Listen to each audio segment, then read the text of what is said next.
रुचिता ने पूरे घर वालों के सामने रूमल का काला चिट्ठा खोल कर रख दिया और दूसरी तरफ रूही गुंडों से बचकर घर वापस आ गई। तभी अविनी ने रूमल को तलाक दे दी और रूमल अपनी दूसरी बीवी के साथ घर से बाहर हो गया।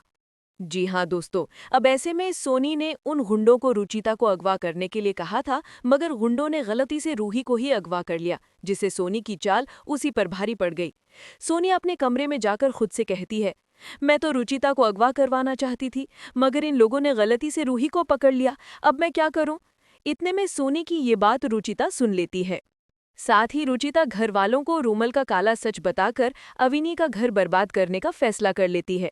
दूसरी तरफ गुंडे रूही को एक गोदाम में ले जाकर रस्सियों से कुर्सी पर बांध देते हैं। कुछ देर बाद रूही को होश आ जाता है। जब वो खुद को बंधा हुआ देखती है तो उसके होश उड़ जाते हैं। रूही चीख कर कहती है, मुझे छोड़ दो, मैंने तुम्हारा क्या बिगाड़ा है? मुझे अपने नाहर जी के पास जाने दो। एक गुंडा कहता है, अब तुझे कोई नहीं बचा सकता। रूही घबराकर पूछती है, तुम लोग मुझसे चाहते क्या हो? गुंडा जवाब देता है, जो हमें चाहिए था वो हमें मिल गया। तेरे सास के कहने पर ही हमने तुझे अगवा किया है।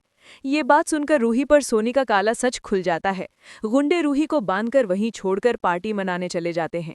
इधर रुचिता घर के सब अफराद को जमा करके कहती है, मैं आप सबको एक बहुत जरूरी बात बताना चाहती हूँ, लेकिन वो अपनी बात पूरी भी नहीं कर पाती। इधर गोदाम में रूही खाटू श्याम बाबा से मदद की दुआ करती है। तभी एक करिश्मा होता है और चंद चूहे अंदर आ जाते हैं और रूही के हाथ पैर की रस्सियां काटना शुरू कर देते हैं। थोड़ी ही देर में रूही आजाद हो जाती है और फौरन गोदाम से निकलकर घर की तरफ भागती है। वहीं दूसरी जानिब रुचिता सबसे कहती है, ये बच्चा मेरा और नाहर जी का नहीं है, बल्कि ये बच्चा मेरा और रूमल का है। आपने सही सुना, इस बच्चे का असल बाप रूमल है।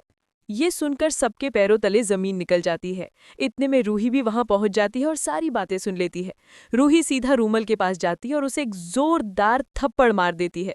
तो दोस्तों, अब सवाल ये है कि क्या घर वाले रूमल को तलाक देकर घर से बाहर निकाल देंगे, या फिर वो रूमल के बच्चे को कबूल करके उसकी दूसरी बीवी को घर से बाहर निकालेंगे?